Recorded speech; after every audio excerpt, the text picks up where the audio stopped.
Olá a todos, meu nome é Otávio Paz, sou atual capitão da equipe Skybots do IFSP Campo Salto e hoje estarei explicando um pouquinho sobre como funcionam os elementos de interpretação para fazer o reconhecimento de imagens para diversos tipos de fins com a utilização de drones. Então, o assunto é os elementos da interpretação. A partir dos conceitos que eu vou estar explicando hoje, é possível fazer programações utilizando diversas linguagens de programação com o fim de automatizar esse processo. O que então seria a interpretação de imagem, os elementos de interpretação? É o ato de examinar as imagens fotográficas com o objetivo de identificar objetos e julgar sua significância. E a gente consegue ter a utilização desse conceito em diversos âmbitos: militar, gestão de uso de terra, planejamento urbano, historiadores, pesquisa de vida selvagem, entre outros. E embora que a gente esteja, no meio de uma era que tem um grande avanço tecnológico, a habilidade humana ainda substitui a habilidade computacional em várias dimensões nesse âmbito de interpretação de imagens. E a gente vai ver por que isso acontece. Seguindo, os elementos, podem ser organizados com essa pirâmide e que facilita bastante identificar dois tipos de conceitos. Então, os elementos principais é o tom, ou cor, ou também pode ser tonalidade, tamanho, formato, textura, padrão, sombra, local e situação. Vendo então, por exemplo, nesse triângulo, quanto mais ao topo, mais simples e, consequentemente, mais fácil uma máquina de conseguir identificar melhor que o humano. Enquanto mais para a base da pirâmide, mais complexo fica esse tipo de elemento e, com isso, o humano tem uma capacidade maior de fazer as relações necessárias para conseguir identificar esse tipo de elemento. Ou seja, seguindo para baixo, aumenta o grau de complexidade, aumenta a facilidade do humano identificar isso, enquanto para cima as máquinas estão vencendo. E vamos explicar de maneira bem simples quais são esses principais elementos para fazer a diferenciação e assim depois a programação deles. A tonalidade e a cor. A tonalidade ou tom é a claridade ou escuridão de uma região. Exemplo, um cinza claro versus um cinza escuro, que vendo pela imagem da direita é possível identificar áreas onde há algum tipo de cinza mais claro, outras regiões que dá para ver pontos mais pretos e entre esses dois. Enquanto cor, ela se dá a três tipos de elementos: a matiz, o valor e o croma de uma região. Exemplo, verde versus marrom. A matiz é basicamente a posição da cor no espectro, o que a gente pode ver de vermelho, verde, azul. O valor é basicamente o valor de quão claro ou quão escuro é essa cor. E o croma é a vividez ou o quão forte essa cor está. Uma coisa que é bastante interessante afirmar é que entre a habilidade de identificar o tom e a cor, os humanos perdem das máquinas. Algo que é bastante perceber é a discussão que a gente teve do vestido, que é preto e azul. Eu, por exemplo, enxergo preto e azul, mas outras pessoas enxergam branco e dourado. Ou seja, a capacidade humana de identificar a cor é falha. Como também a gente é limitado. Então, por exemplo, há pessoas que não conseguem enxergar cores, que são acromatas, ou podem ter algum tipo ou algo genético que pode fazer com que elas enxerguem mais ou menos cores. Então, as máquinas são bem melhores em relação aos humanos identificar cores e tons, porque eles podem possuir sensores bem melhores que nossos olhos. Um outro elemento é o tamanho, que é basicamente a dimensão de um objeto ou componente da imagem. E a gente pode ter dois tipos de tamanho: um tamanho relativo, ou seja, a partir de um objeto fazer a comparação com o outro no meio. Então, por exemplo, a partir dessa primeira foto com um avião, é possível identificar que o avião ele é maior que os carros. E fazendo alguma aproximação, a gente consegue dizer quantos carros daria o tamanho desse avião. Isso formando então uma dimensão, um tamanho relativo. Uma outra forma também é, sabendo as dimensões exatas de, por exemplo, o lugar de estacionamento, a gente utiliza essas aproximações para então calcular a área ou o tamanho do avião, a partir de medidas que a gente já conhece na foto. E um problema só que acontece quando a gente tira fotos, então, por exemplo, que estão longe, é que pode haver uma distorção, ainda mais se a câmera tiver um efeito de olho de peixe, que é mais conhecido nas câmeras GoPro. Nessas câmeras, então, de aventura, elas possuem uma distorção na imagem e é preciso fazer a correção dessa distorção para que a gente não tenha tamanhos que estejam distorcidos. E a partir disso, a gente consegue fazer uma função de escala, seja comparando um objeto com outro ou descobrindo qual é a relação entre centímetro por pixel na imagem. Sabendo essa relação, é possível calcular basicamente todas as dimensões e os tamanhos dos objetos encontrados em uma foto aérea. Passando para formato, que é bastante autoexplicativo, é a forma geométrica de um objeto, estrutura ou contorno.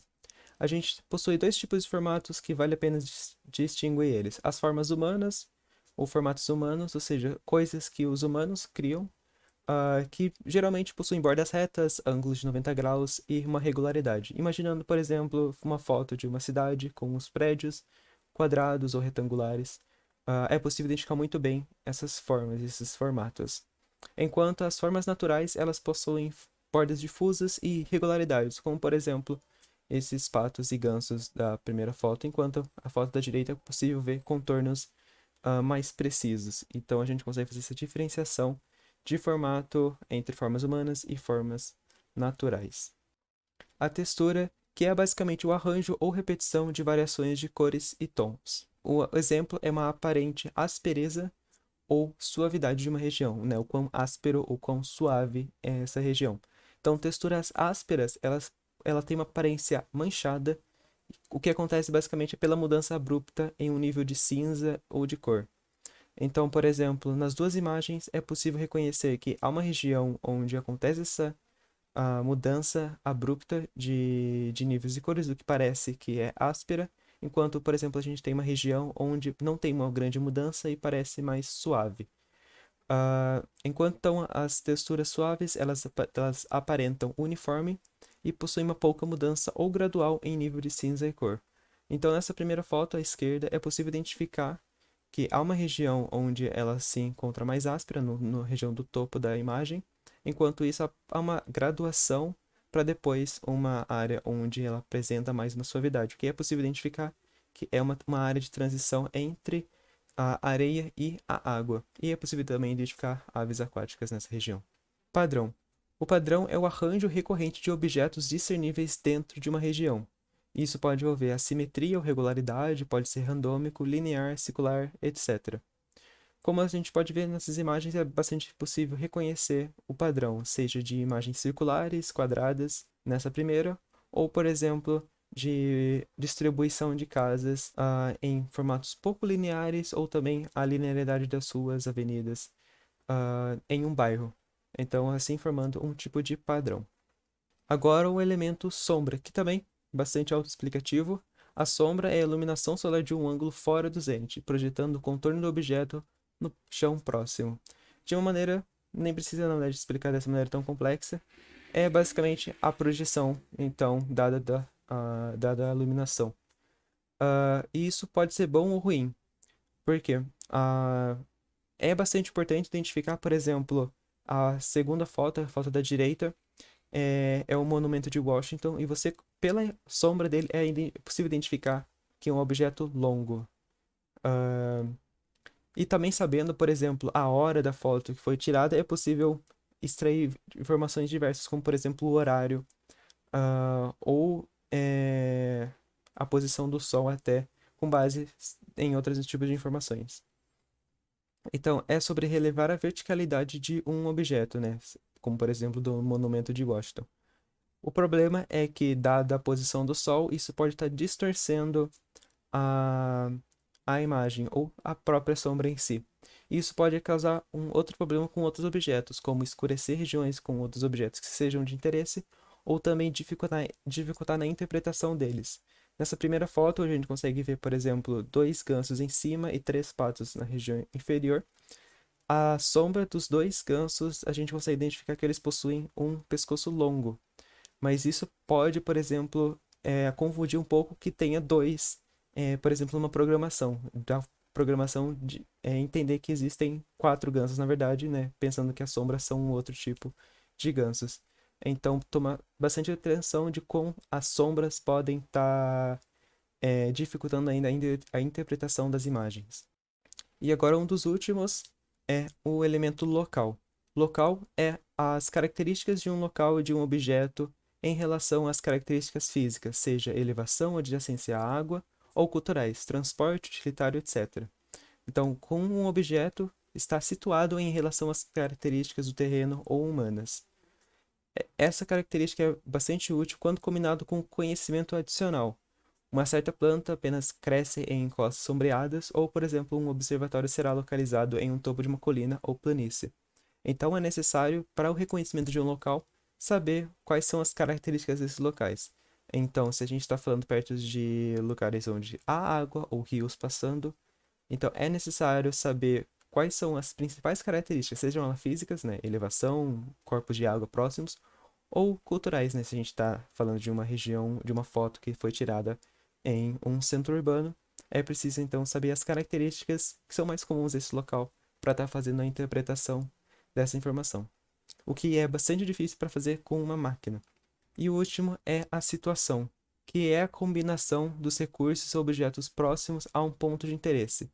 Esse é um fenômeno relacionado então que dá dicas sobre o uso de características de uma área ou objeto.